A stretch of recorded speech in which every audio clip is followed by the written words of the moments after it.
Mag-ipon na po ng tubig mga kapatid, magpapatupad kasi ng water service interruptions ang Maynilad at Manila Water sa ilang bahagi ng Metro Manila at Rizal. Nasa frontline ng balitang yan, si Rainiel Pawid. Mawawala ng tubig ang ilang mga residente sa Metro Manila ngayong linggo. Inanunsyo kasi ng Maynilad na magsasagawa ito ng ilang improvement activities.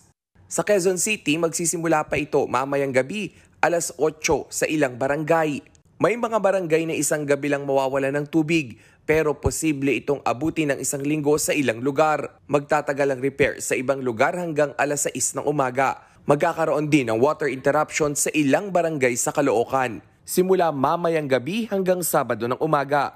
Alas 10 ng gabi ito magsisimula sa ibang lugar at posibleng abutin ng alas 6 ng umaga. Bukas naman ng gabi mawawala ng tubig ang ilang bahagi ng Maynila. Mula yan alas 10 ng gabi hanggang alas 8 ng umaga kinabukasan.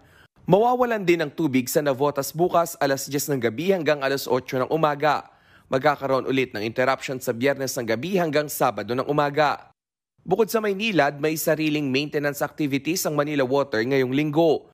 Apektado rito ang serbisyo sa Quezon City simula alas 10 ng gabi mamaya hanggang alas 4 ng umaga bukas. Mauulit ito hanggang Biyernes ng umaga. Bukas naman ng gabi magsisimula ang water interruption sa Pasig, pati na sa Taytay at Angono, Rizal. Pero hanggang Miyerkules lang ito ng umaga. Bukas din magsisimula ang water interruption sa San Juan na mauulit Miyerkules ng gabi. 2 gabi rin mawawalan ng tubig ang mga taga-Taguig simula Miyerkules. Mawawalan din ng tubig ang parte ng Mandaluyong sa Miyerkules hanggang Huwebes ng umaga.